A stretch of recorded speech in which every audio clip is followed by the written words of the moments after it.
The FUD is so powerful.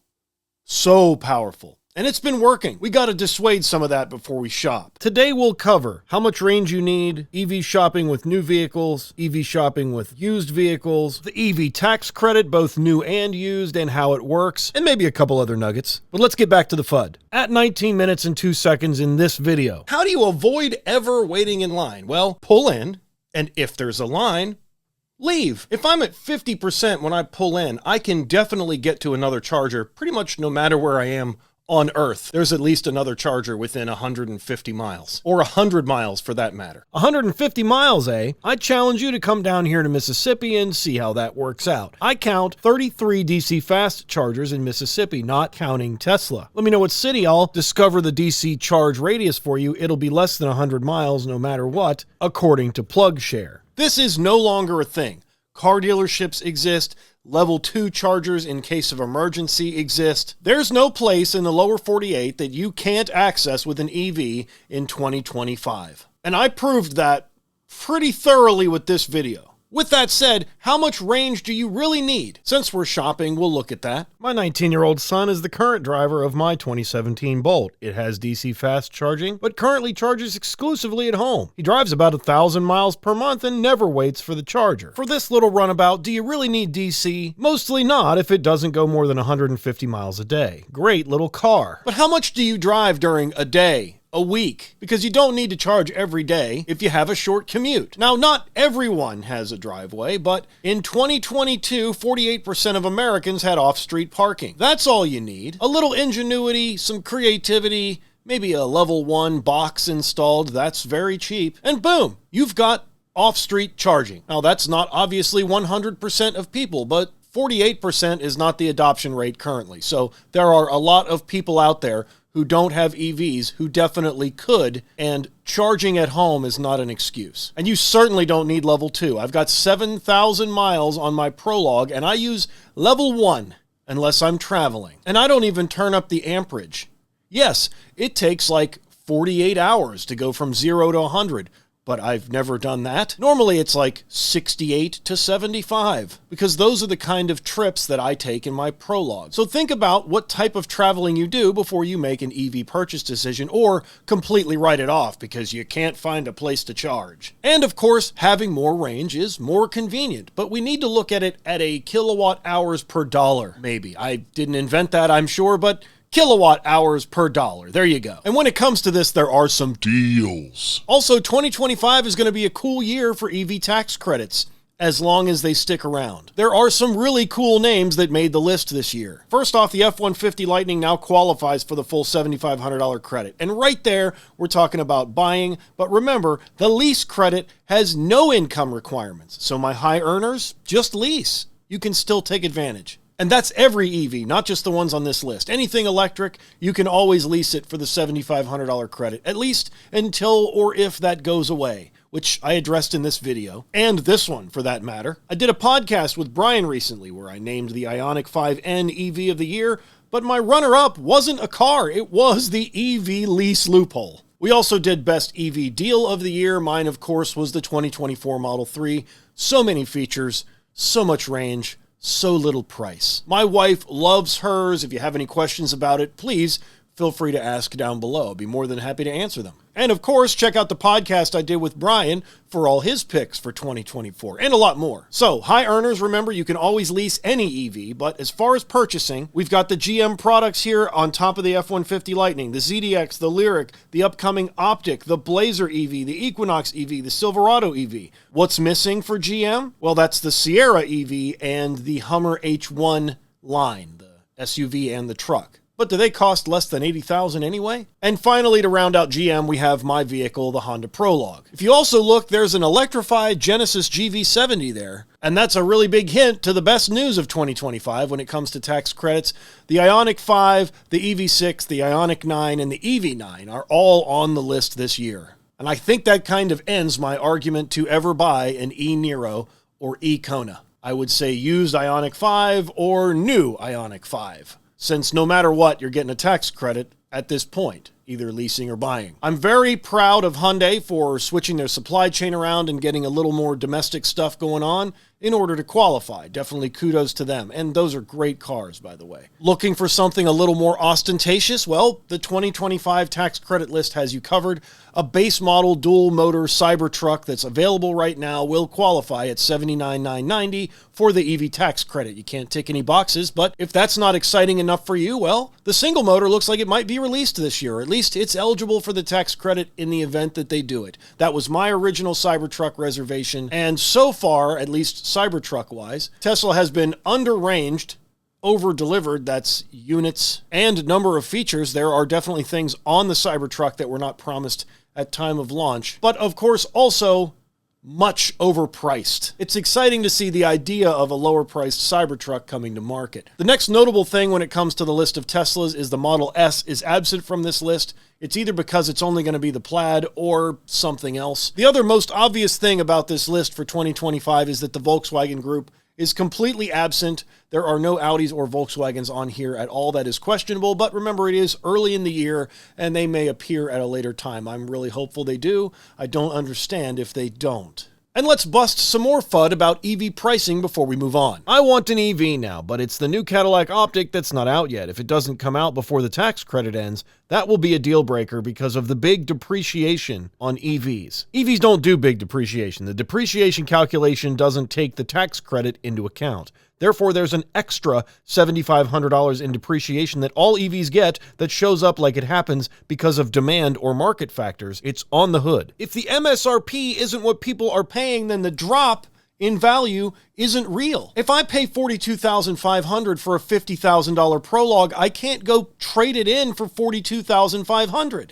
It would be less. So every EV gets the normal drive off the lot effect. But if you want to calculate real cost when you trade it back in, you have to add $7,500 back at the time of trade to get your net loss. The government is covering a lot of this, not people. If the values are lower, that means the government incentive is working. It's the whole point.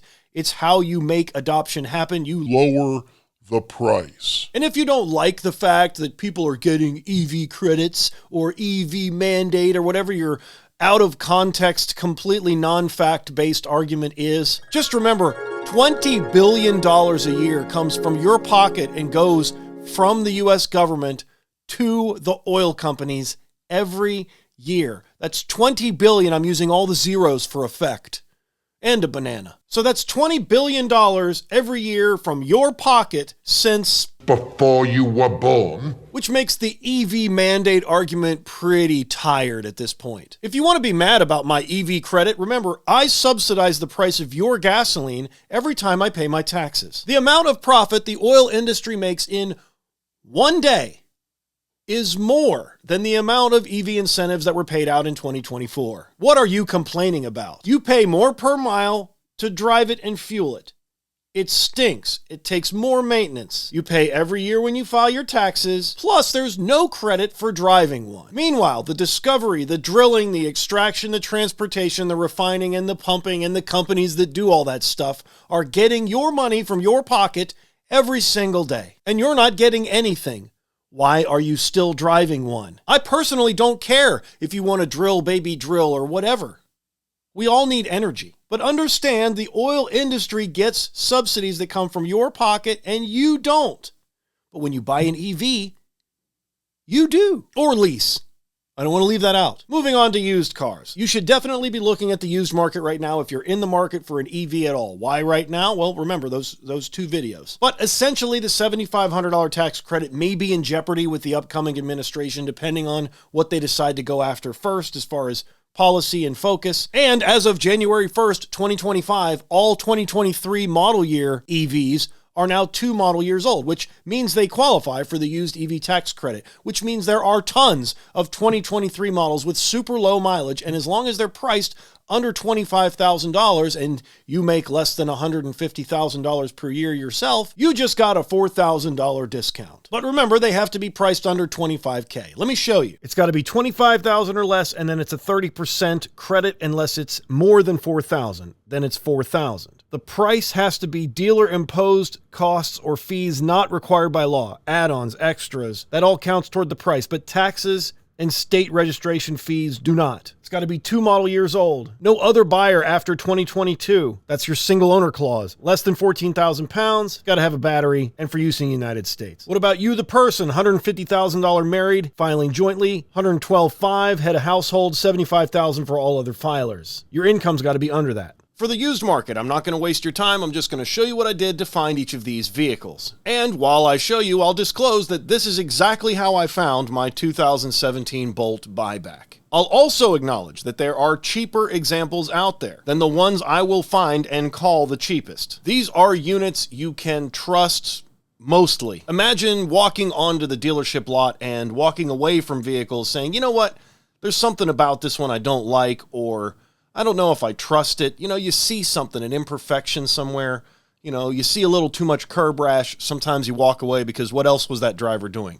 Things of that nature. This is what I'm doing, but digitally. These are units without theft, rental fleet usage, accidents, lemons, or frame damage, and other types of salvage reasons. First, I go to cargurus.com, not sponsored, but they're my favorite for many reasons. But I go to CarGurus and I search specifically for each individual vehicle. It's a little bit of a heavy lift and you may forget one once in a while. But if you search all electric vehicles on CarGurus, and that has to be done through Google, at least is the only way I know how, or just hit used cars and press search and then only filter electric, that specific criteria limits you to like 100 miles.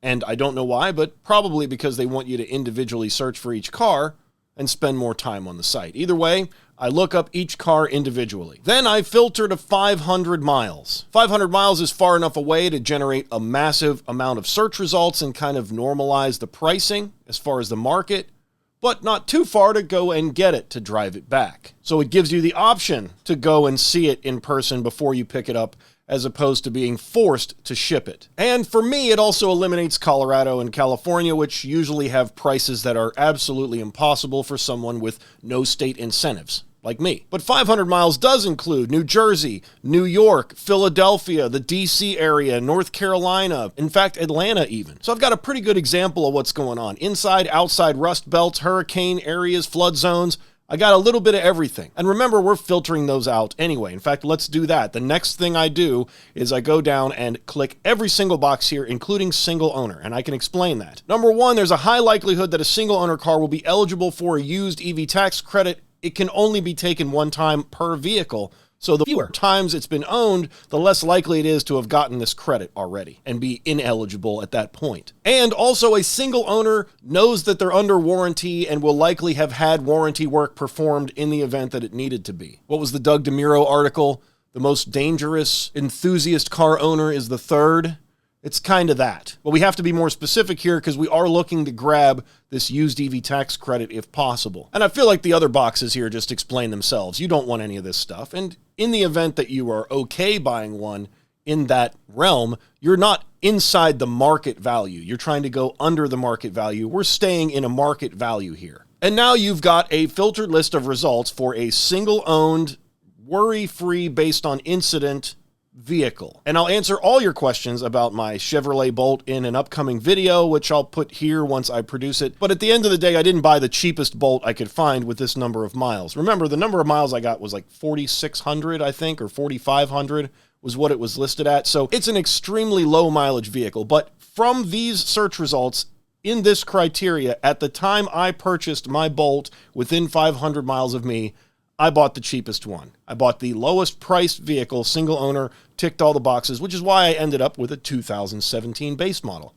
But it was also why I got an extremely low mileage example, because yes, it was extremely low miles, but this Bolt doesn't even have heated seats. And I was okay with that. It's just a run around town for my son. That's what I'm going to do. And that's the other thing about sorting these vehicles is your use case may not fall into this criteria or work. I'm just showing you how to find the best market price. The final thing we do here is we sort for lowest price. They're going to sort by best match, which is not going to help you. And the next thing you need to do, the final thing to start your exercise in shopping for the lowest price market value EV available in your search area, is going to be to scroll past the first couple examples. They're all going to say sponsored on them, the first couple results, and they won't have representative prices of a lowest price. But what they will do is show up first, and they may discourage you. So make sure you scroll until you see one that doesn't say sponsored, even though it is extremely small font, light colored text, and hard to pick out. But it's important.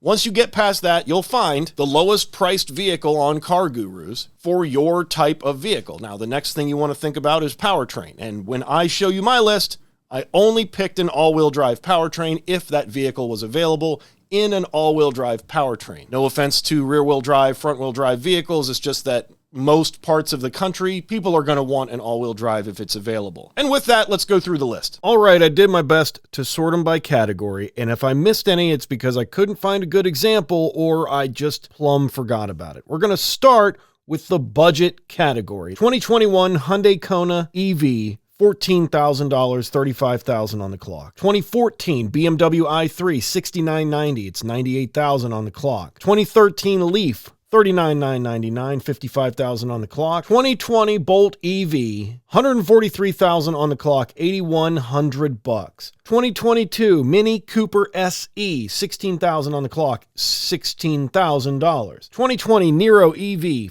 $14,554 with $71,000 on the clock. 2022 Mazda MX-30, $19,000 on the clock, $15,900. And on to, this is kind of the separate category, luxury coupe. We're really only looking at the e-tron GT and the Taycan. The first would be the e-tron GT, $47,752 with $48,000. The Taycan, $48,420 with $60,000. Both examples are all-wheel drive. The Model 3 also kind of sits in its own category as it's not a luxury sedan. So here it is, $150,529 for a 2020 long-range all-wheel drive, $13,495. On to luxury sedans. BMW i4, $34,151. This is a front-wheel drive only car, $20,685 on the clock, $34,151. 2023 Mercedes EQS 4MATIC, $20,000 on the clock, $45,990. 2023 EQE 4MATIC, $18,000 on the clock, $35,972. 2024 i5 M60 all-wheel drive, the cheapest one out there, $62,980 with $84,669 on the clock. Tesla Model S 70D all-wheel drive. It's a 2015, $96,000 on the clock, $12,999. And if you notice,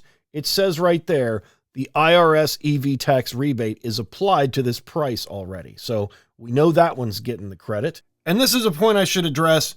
If these prices look crazy, weird, too little money, not enough, too much, it may be because this tax credit has already been applied, and it might not have been applied. So you have to watch that. Call the dealership, check the photos.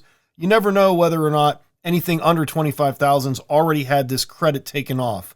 It's kind of the hardest part. Genesis G80 electrified, all-wheel drive, $12,596 on the clock, $43,452. Those are your sedans in the luxury category. On to luxury SUVs.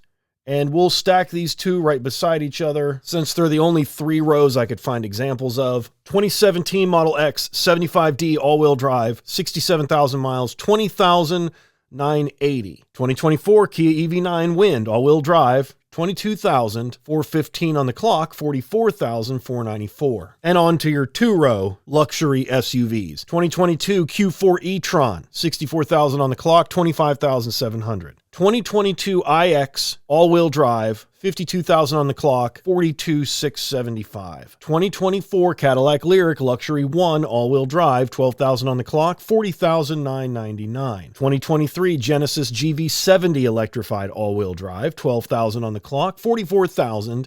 2024 Acura ZDX A-Spec all-wheel drive, $2,200 on the clock, $47,999. 2023 Mercedes-Benz EQS SUV 450 Plus. This is a front-wheel drive. The reason I have a front-wheel drive is it's the only example I could find under the criteria at all. $16,690 on the clock, $53,900. Mercedes EQE SUV 4MATIC, 462 miles, $63,000. Lexus RZ 450e Luxury all-wheel drive, 6,300 miles, $34,072. Genesis GV60 Performance all-wheel drive, 14,000 on the clock, $34,492. GMC Hummer EV SUV 3X all-wheel drive, 19,000 on the clock, $76,935. And finally, the 2019 Audi e-tron, 128,000 on the clock, $15,999. Also with the tax credit already applied. Let's move on to trucks. I've got a 22 F-150 Lightning, 28,000 miles, $32,999.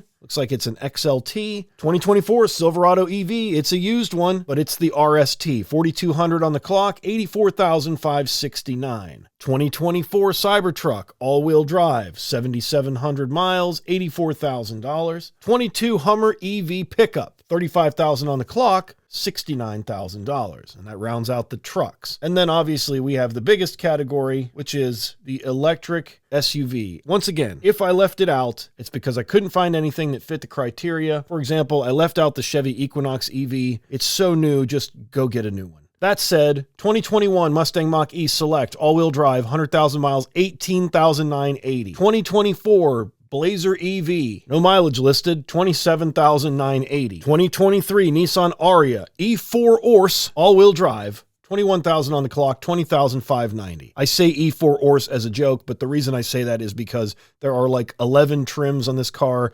I'm joking, it's probably more like 8, but it's really tough to sort out which one you should get because there are so many trims. This one is an all-wheel drive. E4 Orse, or E-Force, I'm sure it's supposed to be, is one of the upper trims. 20 grand for an Ariya. Subaru Solterra Premium all-wheel drive, which is not the top trim. The top trim is a limited.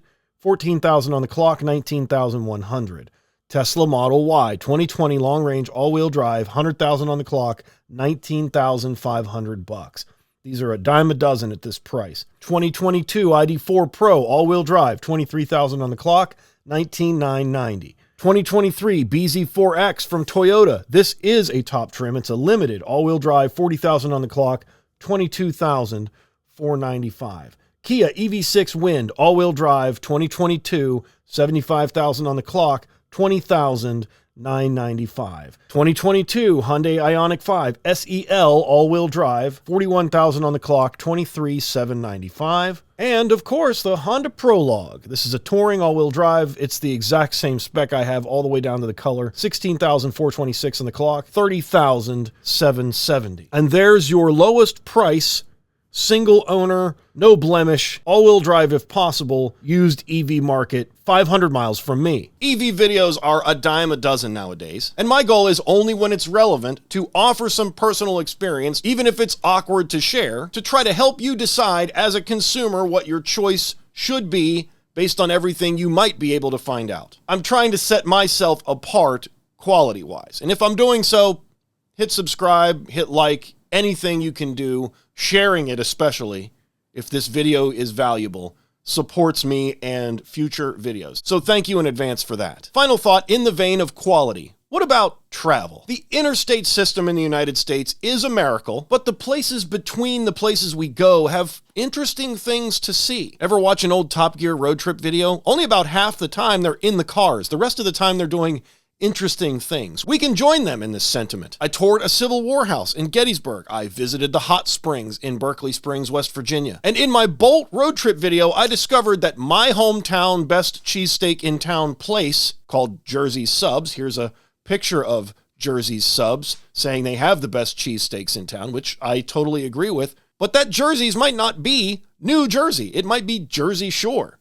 because the place I went, Pizza to Go, offers the exact same cheesesteak sandwich, which is kind of my barometer as to what to buy to find out if a restaurant's any good. The only reason I bought pizza first, because I ate there twice during that road trip, was because it was called Pizza to Go. You got to test the brand. But I either came across the tastiest coincidence I've ever encountered, or Jersey's, my hometown great cheesesteak sub shop, is actually based upon a restaurant in Jersey Shore, Pennsylvania, not New Jersey. I never would have discovered this without level 2 charging for free. I make a point to try to discover level 2 chargers when I travel for 2 reasons. The owners of these locations care enough to offer this, and that's likely going to carry over to the quality of their food, their service, etc. And also, I'll remember it if it's a good experience. I have more positive out-of-town level 2 charging experiences in my memory than I have total road trip memory experiences of any other times in my life. I remember the things that happened because they were impactful and they are positive. When do you ever get that from a gas station? Buc-ee's excluded, I guess, because that was pretty cool. But the point here is, if your road trip is leisurely in nature, why are you in such a hurry? Are you going to try to remember the number of kilowatts you maxed out at, or try to mark your memory with a 28-minute sit in a Walmart or a Sheetz parking lot? Those aren't memorable experiences. But I'll never forget the beech nut gum that I found at the little general store off the beaten path near the interstate at a level 2 charger that we just went to because, well, it was there and it looked kind of cool. That's where I find my cool places to visit between places I've already been. PlugShare. That beech nut gum took me back to my childhood, and I'll never forget it. The nature of the way an EV forces you to drive can improve your quality of life, if you let it. Emphasis on quality. That's those memories I'm talking about. Every minute of time is time spent. I hope we can agree on that. And that only stop you made that was 28 minutes that you had to sit at a Sheetz parking lot is never going to be memorable. You were scrolling through your phone. You had to use the restroom because you drove too far in between stops and everybody was holding it at that point. That's not quality. Okay, rant over. That's it for now. I just wanted to show you the EV market and what might be going on and some of the new trends and news that's happening with that. Leave your questions down below and feel free to reach out individually if you have some more detailed questions or need some clarification. AdamsEVReviews@yahoo.com. Join Patreon or become a YouTube member for early access to videos. I sincerely appreciate your support. Subscribe for more. We'll see you on the next one. Hey! Smash the like button. Thank you.